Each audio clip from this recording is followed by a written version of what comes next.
Shalom sahabat kabar yang dikasih Tuhan, senang sekali kita bisa bertemu kembali. Saya percaya bahwa Tuhan senantiasa menyertai kita, memberikan pertolongan dan memberikan berkat-berkat-Nya bagi kita semuanya. Sahabat kabari yang dikasih Tuhan, pada kesempatan kali ini tema kita doa suami tidak terhalang. Saya akan bacakan dari 1 Petrus 3 ayat 7. Demikian juga kamu, hai suami-suami, hiduplah bijaksana dengan istrimu sebagai kaum yang lebih lemah. Hormatilah mereka sebagai teman pewaris dari kasih karunia, yaitu kehidupan, supaya doamu jangan terhalang. Jadi tema kita saya ambil dari bagian terakhir dari ayat ini, supaya doamu jangan terhalang. Sahabat kabar yang dikasih Tuhan, secara khusus buat para suami-suami, supaya doamu jangan terhalang. Ada beberapa hal yang harus kita perhatikan dari ayat ini. Secara khusus ada dua hal yang harus kita perhatikan dan kita lakukan. Yang pertama, hiduplah bijaksana dengan istri.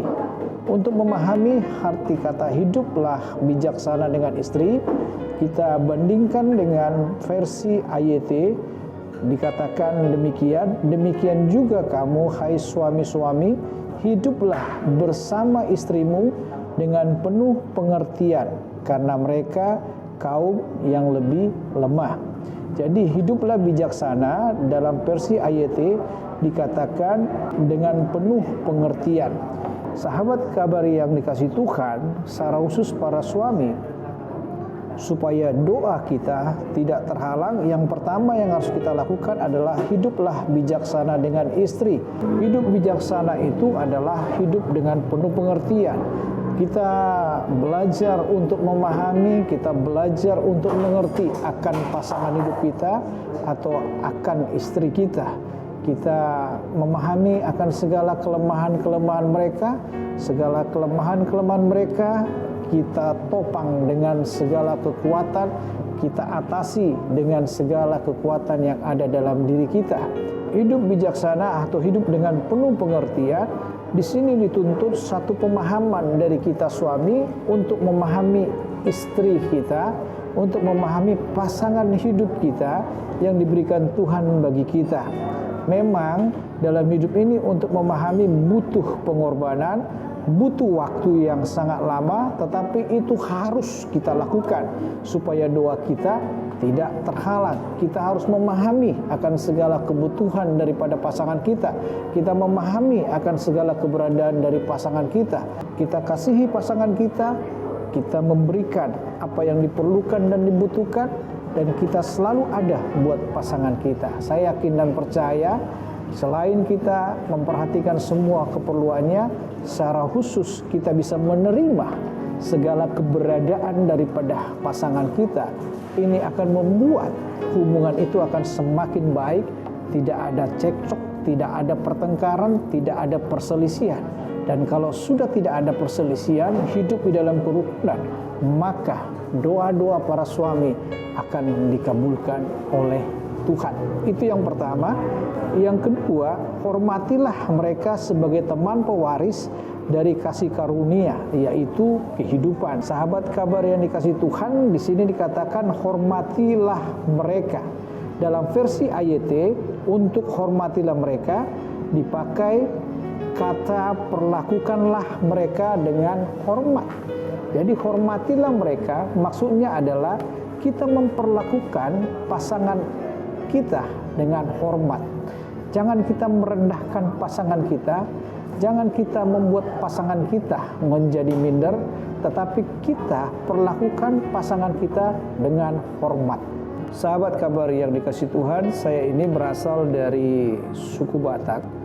Dalam suku Batak itu, ketika seorang laki-laki hendak melamar seorang perempuan, itu digambarkan seperti seorang anak raja sedang melamar putri raja.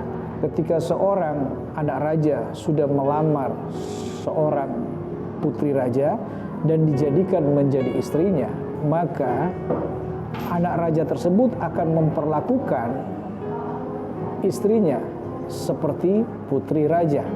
Sebab istri yang dilamarnya tadi atau yang dinikahinya itu adalah putri raja. Jadi dalam kehidupan sehari-harinya dia harus memperlakukan istri itu seperti putri raja. Dan ini yang dimaksud dengan perlakukanlah mereka dengan hormat.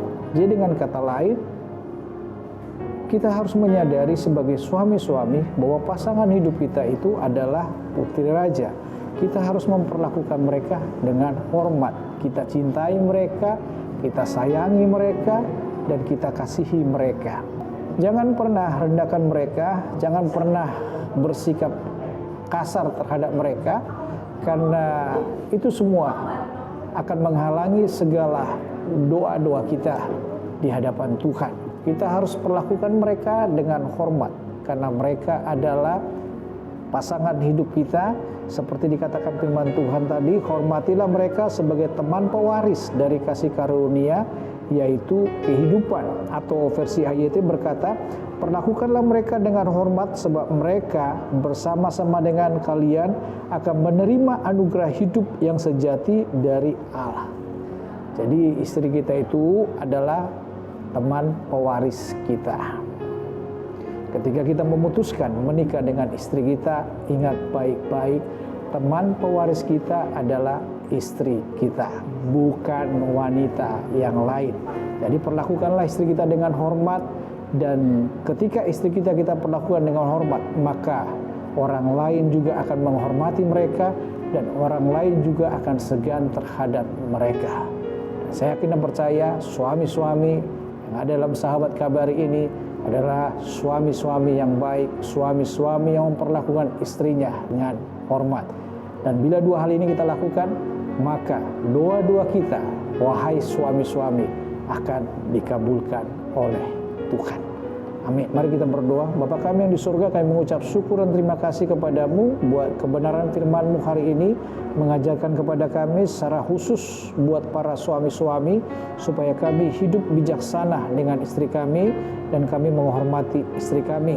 Ketika kami melakukan dua hal ini Tuhan, maka kami yakin dan percaya sesuai dengan firman-Mu yang mengatakan, maka doa kami sebagai kepala keluarga, doa kami sebagai suami akan Tuhan kabulkan.